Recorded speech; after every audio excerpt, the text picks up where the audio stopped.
Oi, gente, sejam muito bem-vindos, bem-vindas a mais uma live literária, tudo bem? Estamos aí no dia 6/8, às 18h30, para bater papo literário, divulgar autores nacionais, falar de antologias. Olha que legal! Na live de hoje a gente vai bater um papo, conhecer um pouco mais o autor Pedro Barreto, que está aqui, fazendo uma participação incrível na antologia Burnout, O Equilíbrio em Chamas. E ele super topou bater um papo com a gente sobre o seu texto. Ele que também é escritor, tem participação em outras antologias, livro solo. Então a gente vai poder conhecer um pouquinho para a gente poder aí trocar uma ideia. Já segue lá no Instagram, tá? Eu vou botar aqui o @ dele. Não deixem de se inscrever também no canal do YouTube do Livro Não Me Livro. Me segue aqui no Instagram, @MoniqueMM18, ou dá o estrelinha lá no Spotify. Isso tudo ajuda muito o canal, tá? Toda vez que você se inscreve, toda vez que você dá o estrela, você está ajudando o canal dentro das plataformas. Muito bem, hoje teremos live até às 10h30 da noite. Não se preocupem, estarei aqui com vocês até 10h30 da noite. Vamos ver se o nosso autor entrou? Ah, o Pedro tá aqui,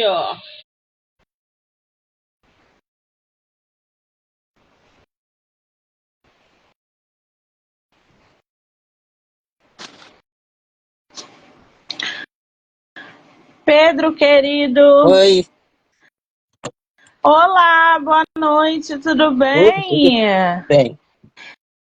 Seja muito bem-vindo e obrigada, tá? Pelo tempo e pela disponibilidade. Eu que agradeço o espaço aberto aí.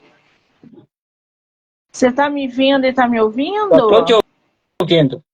Não tô te vendo. Ah, você não tá me vendo?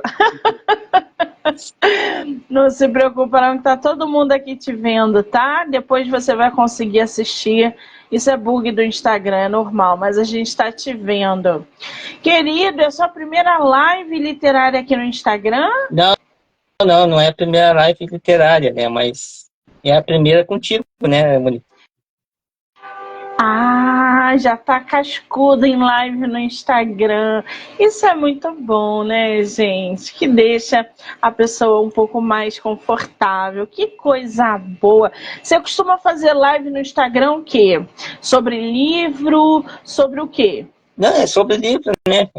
Como é uma maneira de até divulgar minhas obras, né? Aqui já estão publicadas. E que vão ser publicadas também. Como diz aí uma vez eu estava vendo até um vídeo aí no YouTube, né? Aqueles vídeos sobre autores, como vão publicar, né?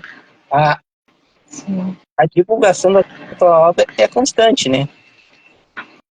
Sim, é verdade. Vai ter que divulgar sempre. Quando a gente publica um livro, a publicação ela só é um pingozinho no meio do oceano. Ela precisa ser divulgada constantemente, as pessoas precisam ouvir dela. Então, esse trabalho de divulgação no Instagram, principalmente do autor independente, é muito importante. Quantos livros você tem publicado solo, Pedro? Solo é só um. Qual é? Você tá aí com ele? Eu tô com Quero ele, conhecer. Análise sociológica do acidente de trabalho. E qual é o nome? Não entendi. Uma análise sociológica do acidente de trabalho. Ele é um livro... Uma análise sociológica no ambiente de trabalho. Do acidente de trabalho. Começou eu sou cientista Eu tô social, vendo né? aqui. Pois é, eu queria saber o que que é isso, Pedro. O que que é um cientista social? Tá. As ciências sociais, ela é dividida em 4 ciências, né? São 4 ciências principais. É a sociologia, a ciência política, a antropologia e a economia. Essas são ciências sociais. Porque elas estudam a sociedade em si, né?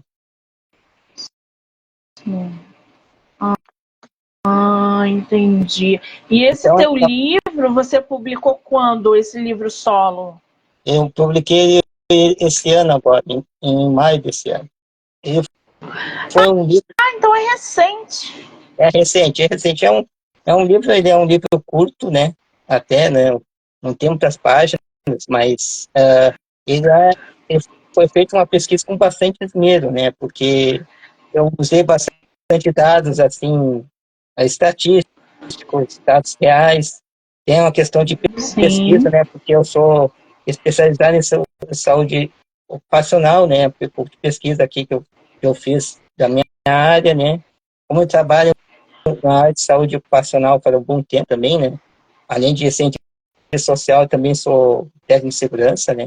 De trabalho. Então, eu sei Caramba. essa questão da saúde do trabalhador, né? Tanto que eu fiz aquele Sim. desabafo ali na antologia que eu participei a antologia que tu organizou ali, que Aham. é o desabafo, assim, de quem trabalhou aqui nas enchentes, né? Que é assim, ó, esse Pois pessoal, é. hã? Ô Pedro, só para o pessoal se situar, o Pedro, gente, ele é do Rio Grande do Sul. E quando ele viu o edital aberto de burnout, ele imediatamente entrou em contato, perguntou se podia produzir um texto sobre o tema referente ao caos que estava o Rio Grande do Sul. Todo mundo viu como que o nosso estado, né? Quando eu falo o nosso, é nosso do Brasil inteiro. Como o Sul ficou muito atingido, perdas, mortes, um desastre. E o Pedro, gentilmente, sendo do Sul, falou: Monique, posso? Eu falei: óbvio, abri todo o espaço para que ele pudesse trazer e evidenciar essa tragédia e como as pessoas que estavam ajudando, que estavam tentando sobreviver àquele desastre, entraram também em colapso emocional, ou seja, uma estafa, entraram nesse processo de burnout. A gente não consegue imaginar, quem não estava lá, quem não vivenciou, não consegue imaginar o desastre que foi aquilo. Eu, pela televisão, eu fiquei angustiada. Vários autores, na época eu estava com outras antologias abertas, vários autores de antologias passando perrengue, a gente tentando se ajudar, a gente tentando movimentar. Eu não tinha emocional para tentar nem dar o meu ombro amigo para os meus escritores, de tão fragilizada que eu fiquei. Nós perdemos autores nessa tragédia. Tava todo e assim, autores que estavam na antologia desesperados. Então, quando Pedro falou sobre o texto dele, eu falei: agora, por favor, Pedro, continue, por gentileza, desculpe. E olha, e vou te dizer, se quem está de fora acha que foi horrível, quem vivenciou aqui é muito pior. A coisa, assim, é praticamente surreal. Assim, nos dias aqueles que a gente estava, assim, a população do Rio Grande do Sul está praticamente vivenciando um pesadelo acordado. Era terrível. A gente não sabe, e ainda está ainda, né? A gente passa aqui para a cidade de Porto Alegre, assim, a maioria dos locais, assim, estão, assim, ainda com sinais de destruição. Em tudo, na rua, casas destruídas, casas abandonadas, gente que não voltou mais para casa, não tem condições de voltar. E assim, e a gente tem que cuidar das pessoas que também trabalharam, né, ali, né, se doaram. Muitas daquelas Sim, pessoas que trabalharam naquele momento também tinham perdido a casa, tinham perdido familiares, tinham perdido bens materiais e imateriais naquele momento, né. E iam ajudar, sim. ajudavam. Algumas vezes é por profissão, porque era um bombeiro, era um médico, era um policial, e muitas vezes era uma pessoa voluntária. E é interessante aqui que assim, são duas coisas que apareceu aqui no Rio Grande do Sul, né? Nesse momento, eu acho que em qualquer lugar do mundo, quando acontece um desastre desse, são os lados bons das pessoas e o lado ruim. E as pessoas também que Sim, aproveitaram para cometer crimes nesse momento, né? Ah, já que está um caos, eu sim. vou também me aproveitar também. Como tem pessoas que doaram muito além do que podiam doar e para ajudar os outros, né? Que bom que a A maioria das gente vezes viu foi mais esses para dois ajudar do que lados. né? E Foi a maioria das a vezes foi gente para ajudar. conseguiu Tá? exatamente. A gente viu os dois lados do ser humano, porque gente ruim vai ter em qualquer situação, em qualquer desastre. Para mim, o ápice da crueldade é você, no meio de um desastre, colocar água a 8, 10, 12, 15 reais para ser vendida com uma população que não tem como beber uma água no meio de um desastre, ou se alimentar e superfaturar a Ah, água, ao invés de estar doando, ou de estar pelo menos vendendo a R$ 1 que seja, mas você superfaturar no meio de um caos, como foi Rio Grande do Sul, para obter dinheiro, isso é a face ruim do ser humano, ambiciosa do ser humano, sabe? Então tem muita gente realmente ruim no mundo, mas tem muita gente boa. E quando a gente fala de gente boa, o Pedro ele traz justamente esses heróis, esses voluntários, os bombeiros, os policiais, as pessoas.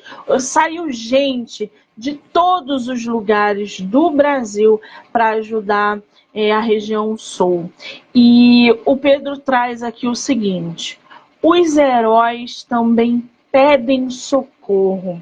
É óbvio que quando a gente fala de um bombeiro preparado para lidar com situações como a que aconteceu no Rio Grande do Sul, Porto Alegre, ainda assim, ele vivenciando todo o processo, em algum momento, ele vai precisar de ajuda emocional.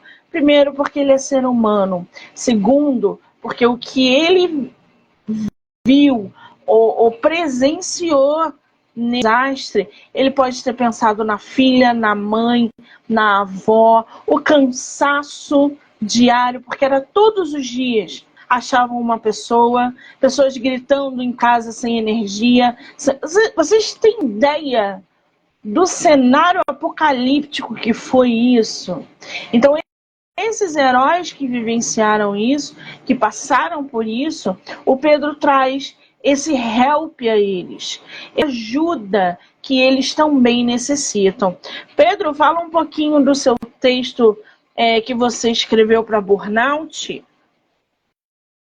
bom, a minha ideia, como eu disse, né, foi um pouco de desabafo também, né, porque a gente vivenciou, todos nós vivenciamos esse caos que a gente vivenciou aqui no Rio Grande do Sul, né. Todos, sem exceção. Ah, mas a tua casa não foi atingida, não ficou desabrigado. Mas tu não foi desabrigado, tu viu alguém ficar desabrigado, a tua empresa pode ter sido atingida, muitas empresas também foram atingidas aqui no Rio Grande do Sul também, tem empresas que nem vai abrir mais. Se não foi a empresa, se tu conhece alguém que foi atingido pelo, pelo, pelo esse desastre urgente, e se tu não conhece, praticamente tu também ajudou de alguma maneira.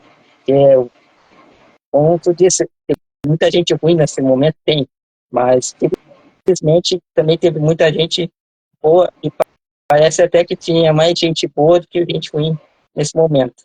Isso para mim foi muito gratificante, muito esperançoso também, porque teve mais gente para ajudar do que gente para atrapalhar e querer fazer mal para os outros. Sim. Mas assim, Que bom, né? isso a gente vê, o meu texto, eu falei, até porque a questão que esse não é o primeiro trauma assim, coletivo assim, de Rio Grande do Sul, assim, que teve alguns traumas há uns tempos atrás, né, também, e também deu problema em toda a população, atingiu toda a população também mentalmente, né, como aquelas pessoas que trabalharam naquele momento, tipo, por exemplo, o Boate Kiss, né, Boate Kiss Sim. é um trauma até hoje em Santa Maria, né. Então, Nossa. essas desastres, esses fatos causam trauma na população e causam trauma também nos trabalhadores. A gente Sim. vê até por pesquisas e artigos científicos que tem sobre o 11 de setembro, a furacão Katrina, que no fim os trabalhadores ficam com sinais de burnout após esses fatos aí. Então tem que tratar muito a cabeça dos trabalhadores que após um fato desse, ele vai ser afetado. Ele é um ser humano, ele é um ser humano que tem fraquezas, ele é um ser humano que mentalmente ele não é super-homem. Ele não tem superpoder, Exato. apesar de ser super-herói. Ele tem Exato. que ter essa criança. Exatamente. Acontece que as pessoas, por mais que elas queiram participar, ajudar, enfim, elas precisam de preparo emocional, físico, antes, durante e depois. Porque até para você ajudar, você precisa de estabilidade emocional, né? Então, você está ali querendo ajudar, mas ao mesmo tempo, se você não estiver bem emocionalmente, você desaba junto. E o objetivo, a ideia não é esse, tá? E aí os heróis também pedem socorro, aliás, esse título é muito bom, né? Forte, chama a nossa atenção. O Pedro diz o seguinte: o mundo acabou, pelo menos no Rio Grande do Sul, nesse fatídico mês de maio de 2024. As chuvas foram, em média, no mês, em todo o estado, 1.500 milímetros, praticamente 3 vezes mais que a média normal no mesmo período. Grandes enchentes foram causadas por essas abundantes chuvas, causando rastros de destruição comparável às bombas de destruição em massa criadas pela sanha destrutiva do homem. Você foi atingido, a tua casa foi atingida, Pedro? Não, infelizmente não. A minha casa não foi atingida, mas onde eu trabalho foi. Trabalho foi. Dos 420 municípios do Rio Grande do Sul, 397 foram atingidos pela destruição causada por esse grande desastre ambiental. Mais de 170 vidas foram ceifadas e dezenas de pessoas estão desaparecidas. E não foi só isso, né? Porque depois que parecia que o caos todo estava amenizando, uma onda de frio chegou no Rio Grande do Sul, aonde os cobertores, aí corre para todo mundo fazer doação de cobertor, porque estava menos 10, menos 10 não, 9 ou menos 1. Tinha um negócio desse, né, Pedro? Tava bem baixa a temperatura. Aqui na Serra está fazendo menos de 0 graus. aqui na Serra Gaúcha. Olha Em que cidades loucura. em cidades que tinham sido atingidas, né? Então as pessoas sem casa, muitos morando em abrigo no frio, né? As pessoas estão sem teto. Nossa Senhora. Ainda tem muita gente sem teto, né? Vocês Então, imaginem isso. Pois é, lidar com a falta de energia, comida, água, enchente, né? Porque a água das chuvas passaram mais de 3 metros e logo em seguida uma onda fria de cair o queixo. Imagina, gente. Tais heróis são seres comuns, com suas fragilidades físicas e mentais. Muitos também perderam bens materiais ou pessoas próximas. Você perdeu amigos, vizinhos, Pedro?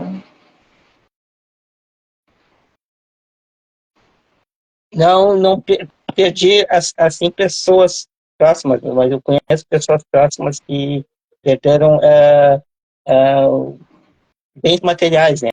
Tipo a casa, né? Tem conhecidos mesmo que perderam a casa. Então tem gente que perdeu a casa. E assim, mas é uma pessoa que mora no local de risco. Não. Aqui não teve.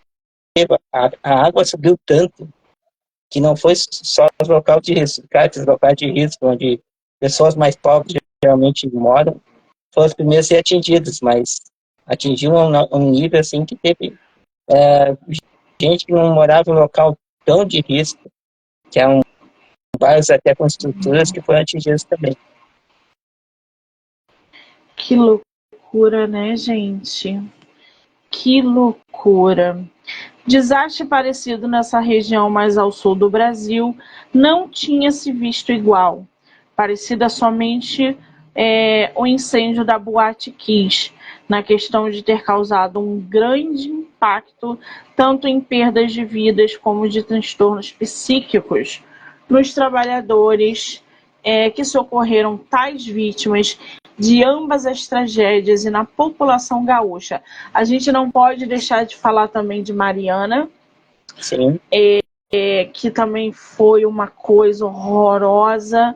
Bombeiros, anos depois, ainda voltavam lá, emocionalmente abalados, procurando vítimas. Inclusive, precisaram de acompanhamento psicológico, porque eles relataram que o que eles encontraram em Mariana, eles não desejam para ninguém.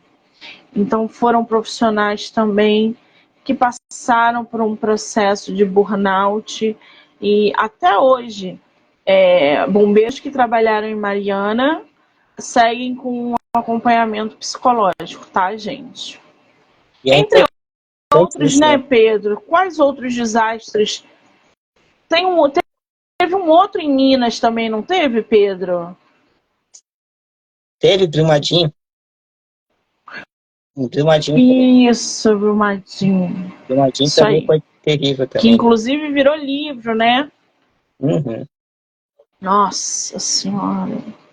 Isso tudo está em livro pelas mãos da maravilhosa Daniela Arbex, a jornalista e escritora. Inclusive a Boate Kiss também, ela que escreveu os livros dessas tragédias.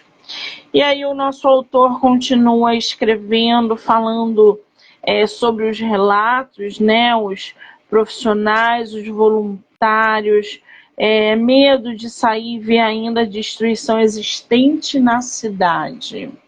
Obviamente a vida ainda não voltou ao normal por aí, né, Pedro? Não voltou ao normal. A gente está tentando, né? A gente está tentando entrar nos eixos de novo, né? Mas ainda não voltou ao normal. Ainda não está normal, né? Para todo mundo, né? A gente vê aqui, por exemplo, aqui no centro de Porto Alegre, na entrada da cidade ali, ainda tem ainda o corredor humanitário que eles até derrubaram perto da rodoviária ali um viaduto, né? Então a gente olha para o lado assim, a gente vê o corredor humanitário, né? Que é para passar, ele era mais elevado que a enchente ali para passar suprimento para dentro da cidade, né? Porque não tinha como passar comida, remédio para a Santa Casa ali, para os hospitais ali de centro de Porto Alegre, né? Só para aquele corredor humanitário. Então teve que ser aberta ali para ser feita uma operação de guerra, né? Uma situação de guerra, né? Praticamente, né? Então a gente ainda está influenciando um pouco disso aí ainda, né? E isso Eu tem cuidado imagino. da população que trabalha, da população que está aqui. E hoje está chovendo de novo, né? Em Porto Alegre. Então a gente fica até meio apreensivo, assim, quando tem uma chuva de novo, assim. Sim. Será que vai começar Sim. de novo, tudo de novo? Exatamente. Fica sempre essa apreensão, né, gente, de começou a chover, voltou a ficar frio e não tem recurso, como é que faz? Gente, que desespero. O autor também fala muito sobre as notícias falsas que colaboraram aí, exaltando os dois lados. O heroísmo dos voluntários, o povo pelo povo, e a ineficiência da estrutura estatal. O Pedro, quando você fala nessa parte, principalmente dessas notícias falsas, né, que realmente muita gente falou que ia doar e não doou, que ia fazer e não fez, grupos atrapalhando literalmente quem queria ajudar. Como é que foi isso? Fala um pouquinho sobre isso pra gente. Bom, assim, tinha gente que estava fazendo praticamente live e fazendo publicação no Instagram, na sua página, né? Gente que tem a sua bolha, a sua população ali, a sua rede, né? Que é seu público, dizendo que está ajudando aqui, não estava ajudando, né? Eles estavam ensinando ali, né? Então, a população dizer, se não fosse eu aqui e o meu grupo aqui, estava, né? Claro, teve gente até que é famosa, por exemplo, que vem que ajudou, a gente sabe que vem e ajudou, e estava ajudando, né? Mas teve gente que fez isso. Ou então gente que dizia que o governo não estava fazendo nada. E o governo fala, o governo em si, né? Um governante, né? O governo fala bombeiros, pessoal das Forças Armadas, o pessoal da SAMU, o pessoal da área da saúde. Esse pessoal trabalhou muito nesse momento. E eu acho que foi um momento que eles mais trabalharam aqui no Rio Grande do Sul. E dizer que eles não estavam fazendo nada. Teve um até que fez um vídeo ali e tinha um cara gritando ali, dizer que não era para tirar as lanchas, os motos aquáticas ali, que não iam botar na água para recolher as pessoas. E teve aqui que a brigada militar desmentir, porque não, que aquele senhor ali não era nem das forças ali. Então, inventaram até um vídeo até e já está o pessoal já revoltado, já não Olha queria que nem absurdo. aceitar a ajuda do pessoal do bombeiros, né? É uma loucura, né? É uma loucurada, né? Então, assim, a gente sabe que na questão prevenção é uma maneira de acolher essa pessoal, o Estado falhou. Isso eu falo, o Estado falhou nesse ponto aí, na questão de prevenção desse desastre. Esse desastre já estava dando sinais já faz alguns anos. Sempre tem alguns anos aumento da chuva, tem uma enchente um pouco maior, daí só tome uma atitude. E, infelizmente, por questões políticas, até dos governantes, dos governos, enfim, não fizeram nada e agora estourou a coisa e a gente vai ter que encarar o problema. Porque isso aí, esse foi o mais forte, daqui a alguns tempos vai ter o mais forte ainda, e a gente vai ter que melhorar a questão de prevenção, já que eu sou da área da saúde e segurança, eu tenho que melhorar a prevenção disso aí, nessa questão. Sim. Os meios de prevenção, de contenção para evitar que, quando aconteça isso aí, não tenha tanto impacto na população. Exatamente. Não, e não é nem querendo entrar em politicagem, não, gente. Mas isso já tinha sido previsto, que uma tragédia ia acontecer, porque eles não só não investiram na prevenção de eu não tenho um nome agora, eu não lembro, mas houve uma sinalização no meio ambiente de que ia haver uma possível catástrofe se houvesse uma chuva mais forte e que precisava se investir em determinada coisa e não foi investido, na verdade foi até vetado, e isso há anos atrás. E agora, com a bomba depois que explodiu, filho feio não tem pai, não é assim? Então, que isso sirva de lição para os políticos, porque a gente não consegue fazer nada, né? A gente vota mal, vota errado, todo mundo vota errado. É desesperador, é desesperador. Não temos quem votar, quando vota errado. É uma bagunça. E quando acontece um negócio desse, é que a gente vê como que a gente está errando como ser humano, como nação, como sociedade. A única coisa que nos enche de esperança é saber que no meio de tanta tragédia como aconteceu no Rio Grande do Sul, a gente se mantém firme e forte para ajudar os nossos irmãos. Porque de resto, eu não vejo nada positivo na política, na sociedade, ninguém caminhando. Parece que a gente está regredindo. E o Pedro... Fala, e até Pedro, desculpa. A gente tem que pensar também o seguinte, né? A gente vota mal porque a gente quer políticos que combatam coisas que não existem. E agora o problema real do Rio Grande do Sul é isso aqui, ó. Vai ter enchente, vai ter questões climáticas extremas no Rio Grande do Sul e no Brasil. Nós temos que resolver isso aqui. Isso é uma questão real. Exatamente. Não adianta a gente ficar combatendo outras questões que não são reais, a política. Exatamente.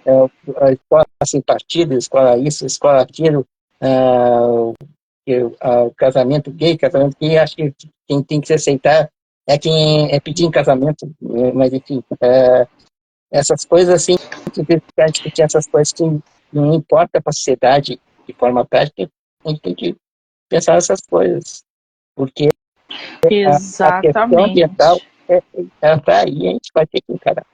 A gente vai ter que solucionar o ambiente. Cada vez mais. E cada vez mais, exatamente.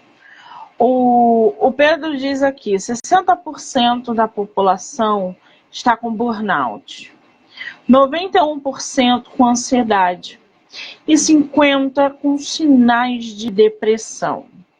Toda a população gaúcha está com pelo menos com um dos sintomas do burnout, mesmo aqueles que não foram atingidos de forma mais direta por essas enchentes. O que é compreensível, né, gente? Totalmente compreensível. A incerteza e o medo da próxima chuva, na qual pode trazer uma tragédia dessa amplitude, também aumenta todo esse desespero. Desânimo, tristeza de como será o futuro daqui a alguns meses ou até anos. Essa sensação de eterno luto, mas sendo obrigado a seguir em frente. É o famoso engole o choro e anda para frente que atrás vem gente. Muitos gaúchos estão se tornando refugiados climáticos, saindo de seu estado em uma clara tentativa de fugir desse sentimento de impotência que todo o povo do Rio Grande do Sul está sentindo após mais 30 dias desse desastre climático humanitário. Esse é só um trechinho do livro do nosso autor, tá? Do texto que ele inseriu aqui, ó. Em Burnout, o equilíbrio em chamas. Agora, Pedro, e você nisso tudo? Como é que você hoje está emocionalmente depois de viver e ainda, né, vivenciar todo esse caos e essa tragédia? A gente pode dizer que você sofreu, passou o burnout, ainda está vivenciando. Como é que você está? Bom, eu digo assim que estou vivendo um dia de cada vez.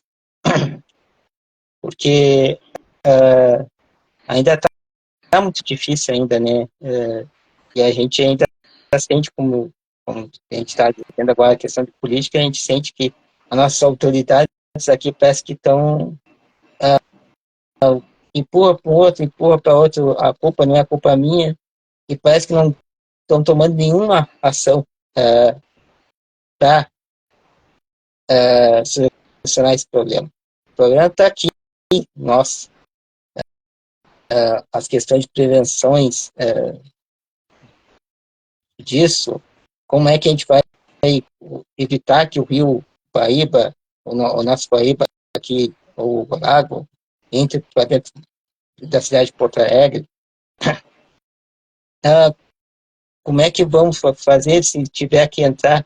Onde é que vamos botar a população que foi atingida? E essa população que foi atingida, a gente vai colocar onde? Aí cada um diz uma coisa, o governo federal, eu vou comprar casa, até comprou casa, aí teve casa no interior aqui, do Grande Sul que eles compraram, mas daí eu disse, mas eu não tenho lugar para onde comprar casa, não tem lugar para onde é fazer, tem que fazer a casa. Daí já deu uma ideia de botar num acampamento, as tal cidades provisórias ali, questão humanitária, mas até quando que ali as pessoas perderam a casa dela, uma pessoa sem casa é uma pessoa sem dignidade. A moradia própria é parte da dignidade humana. Então a gente tem que resolver essa questão. Então olha, um dia de cada vez aqui a gente tem que viver, porque a situação ainda é muito grave ainda no Rio Grande do Sul. Mas eu acho que a gente vai esperar, porque teve também lá do século passado, de 1941, que foi até a de 2024 a maior desastre natural do Rio Grande do Sul, né? Achei também em Itapô, praticamente 60% da população gaúcha foi atingida, agora essa foi 80%, foi muito maior, né? Também o Rio Grande do Sul superou e viveu cada dia mais, cada dia de cada vez. E a gente faz isso aí, né? Porque superou. Senão tem que esperar, porque... Esse desastre que o Pedro, esse desastre que o Pedro está se referindo, gente, de 1940, foi uma enchente que atingiu ali Porto Alegre e as outras regiões do estado. Foi ali em junho de 1940, onde as intensas chuvas causaram aí a elevação dos rios, né, dos níveis dos rios, e resultaram em grandes inundações. 41. E 41, E aí isso afetou, né, naquela época em que não tinha tecnologia como se tem hoje, prevenção que se tem hoje.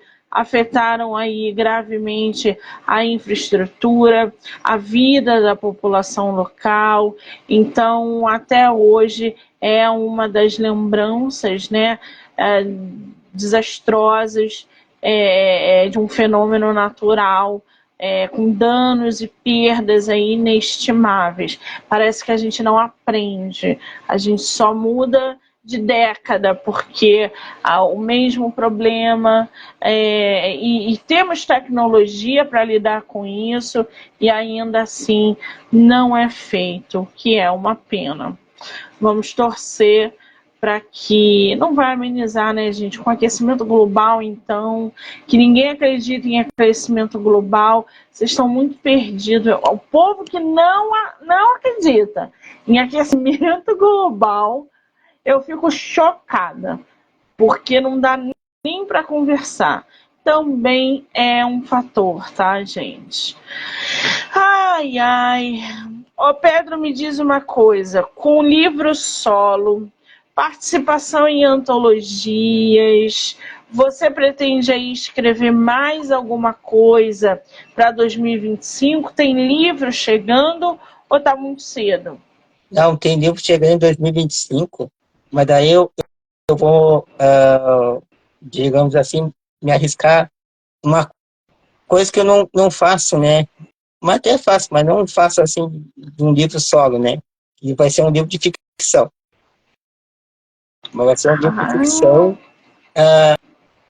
que vai descrever o fato que a gente vivenciou agora no Rio Grande do Sul, né? E vai se passar bem no momento da enchente, né? Vai ser a história de um sobrevivente. Então é um drama. Drama. Preparem o coração.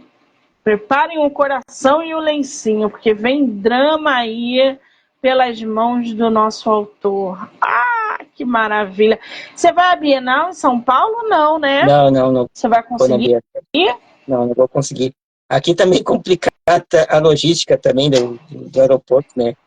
Está sem aeroporto ainda, né? E acho que nem a gente vai ter no momento da Bienal também. Acho que só em dezembro a gente vai ter aeroporto. Que loucura. Muito bem. Qual é o teu Instagram, Pedro? É @autor Pedro Barreto. Gente, já segue o nosso escritor lá no @. Eu vou deixar o Pedro marcadinho aqui como colaborador para que vocês possam assistir esse bate-papo no Instagram dele, no meu, no canal do YouTube, Spotify, vai estar distribuído, inclusive pelo TikTok. Então, já segue lá, já troca uma ideia com o nosso autor, porque vale muito a pena conhecer o texto que ele inseriu aqui e o livro que ele tem propriedade para dizer, que é sobre, né, a classe trabalhadora, o assistência, ele é do ramo, então ele sabe o que ele está falando. Então, aonde teu livro está à venda, ô Pedro? Na Amazon e na Wiclap. Muito bem. Amazon e a Wiclap, assim como o Burnout também, tá, gente? Então já corre lá, já adquira seu exemplar, já segue o Pedro. Querido, só te agradecer pelo seu tempo, te dizer que parabéns pela tua coragem, pela tua força, pela tua resiliência. Que você não pare de escrever, que o seu romance, a sua ficção vem em 2025 para emocionar os leitores. Aqui você sempre vai ter um espaço aberto para vir fazer live, participar de antologia, publicar livro, é só mandar mensagem. Eu estou muito feliz de ter você no meu projeto e só tenho que te agradecer. Obrigada, tá? Tá bom, eu que agradeço ter a oportunidade de falar nesse momento, né? Que seja a primeira de muitas, né? Muito bem. De muitas, assim eu espero. Eu quero agradecer também todo mundo que entrou, que saiu, que vai assistir depois, que ficou aqui com a gente. Dizer que hoje tem live até 10h30 da noite e eu volto já já. Pedro, um beijo, querido. Obrigada. Tchau.